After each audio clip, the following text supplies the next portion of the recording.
Hi, you guys, and welcome to the Love, Faith, and Family Friday blog on Saturday, right?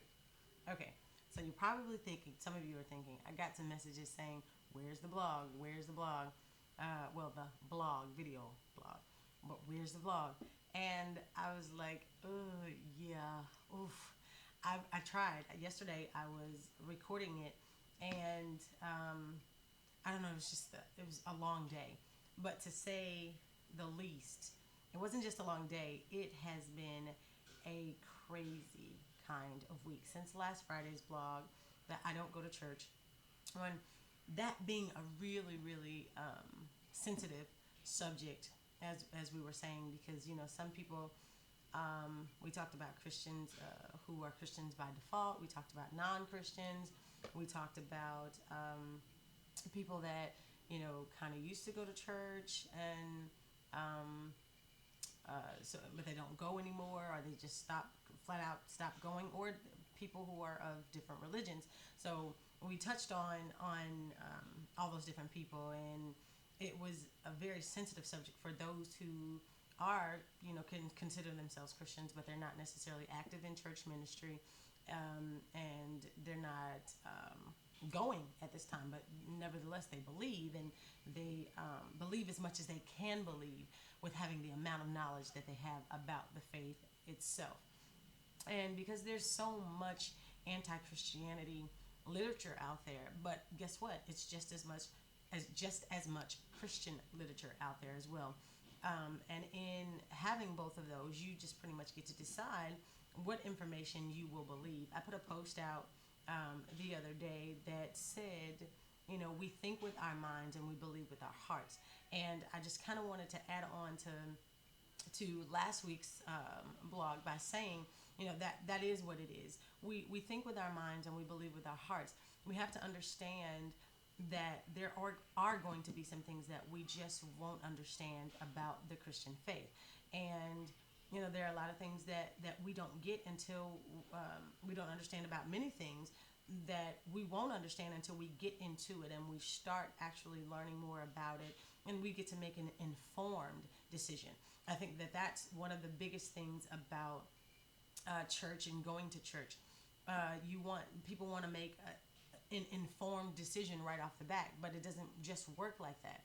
In our minds, we take in information and we process that information, and it seems logical. One plus one is two. Three plus three is six. 12 times 12 is 144. Those things make sense. When you wake up in the morning, the sun is shining. What's causing the sun to shine is millions and billions of gases burning together and all that. That's what it is.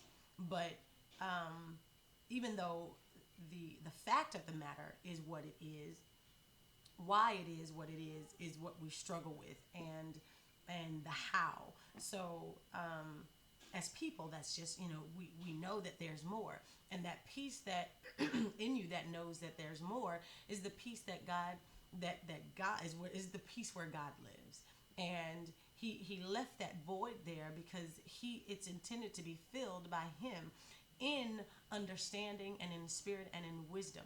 So that's why when you love someone, your child, or a parent, or your spouse, or whomever it is that you love, you can't really rationalize or come up with the logical reasons as to why those things are. It is something that we feel. So even when it comes down to going to church, and why would I go, and these people in there are so imperfect, and they're going to hurt me, they're going to do this, they're going to do that. Well, we understand that everybody's human, and yes, people do hurt you. But the truth of the matter is that we have to get out there and take chances and take risks in life. Because if we don't do that, I mean, when a farmer plants a field of whatever crop he's looking for, he's hoping for rain, but rain doesn't always come when he expects it to. So the harvest can be behind. We know this because we go to the grocery stores, and end up paying $12 for cherries or strawberries when just 3 months ago they were only $3. Things don't always seem to work the way we think that they should. And I think that that's where most of our our problems come in. Because I know one thing, the farmers don't get the crop like they want to get the crop. Then next thing you know, I'm paying $12 for strawberries. I know I'm mad. And it's the same thing with our faith.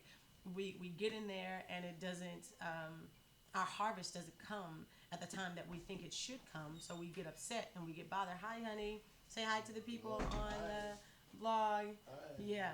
So we don't get our harvest when we should get our harvest, and we get upset about it. So then we don't want to come to church anymore. Then we don't want to do the things that actually help us in our walk, because now we're not seeing the benefit that we want to see right away. And we have to just become a little more mature in our walks and in our faith. We are growing, and when you were a child, you handle things as a child would. But now that you are an adult, you realize that things, and some of us that are adults, but you realize that things don't always work out the way that you want them to and when you want them to work out that way. But we have to be willing to run the race. The race is not given to the swift, but to the one who endures it to the end. And you have to stay in the race. You have to stay in the fight if this is the fight that you've chosen, and see it out to the end. So I didn't want to make it a long vlog today because, again, it's Saturday. I'm a day behind, but I love you guys for waiting and being patient with me, because of course we are getting this whole thing started. But I had a crazy week, and when I tell you that all kinds of things were going wrong, I was talking to people about the blog from last week, and how that your faith starts to fail over the time. But this is my word to them. When Jesus was talking to Peter, Christian perspective, when Jesus was talking to Peter at the end of Luke, and he told him that, Simon, Simon, Satan desires to sift you as wheat. And if you don't understand what that sifting is, there was an earlier parable that he talked about, the wheat and the tare, and the tare being the weed that chokes the wheat, and it can happen. However, there has to be a sifting process, and the sifting process is not an easy process. The wheat has to, all the stuff has to somehow navigate its way through and separate and be separated by a sifting. And sifting, I can only imagine if I were flour or wheat, what that would feel like. But you can imagine what that feels like, because that's our trials. Those are our tribulations. Those are our tests. Those are the things that cause us to travail. So, understanding that we are sometimes in a sifting process. The thing that Jesus said to Simon, he desires to sift you as wheat, but I have prayed for you. And that's what we need. People need to stop, judging so much, or always just trying to teach you and that you got to go to church, when what we have to do sometimes is just pray. And the Bible says, with love and kindness have I drawn thee. We have to continue to be loving. We have to continue to be kind, even when people don't believe like we believe, even when people aren't going to church like we go to church.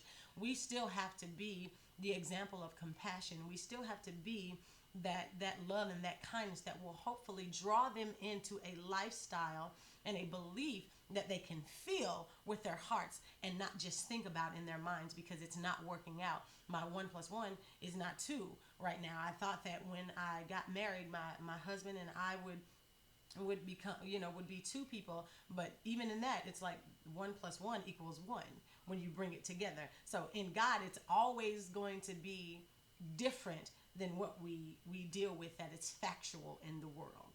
And God is the matter of fact. He says, I am who I am.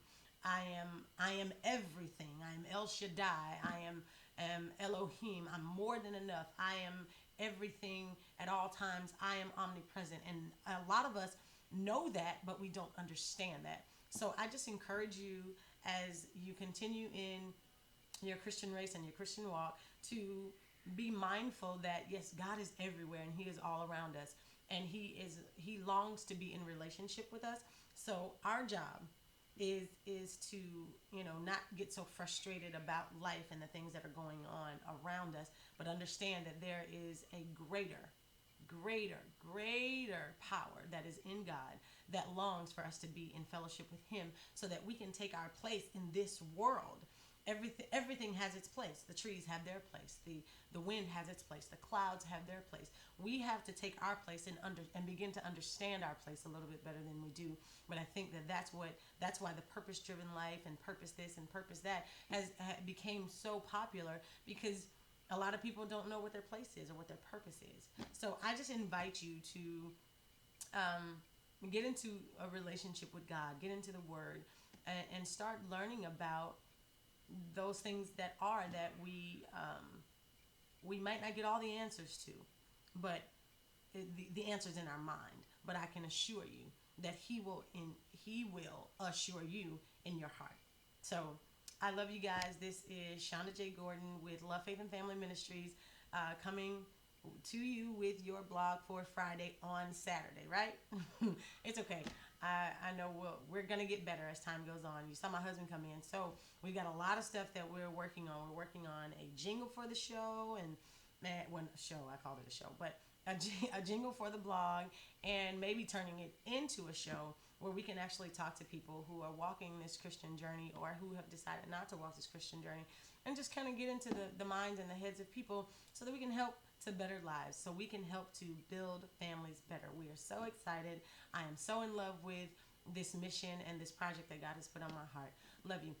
Don't forget to subscribe.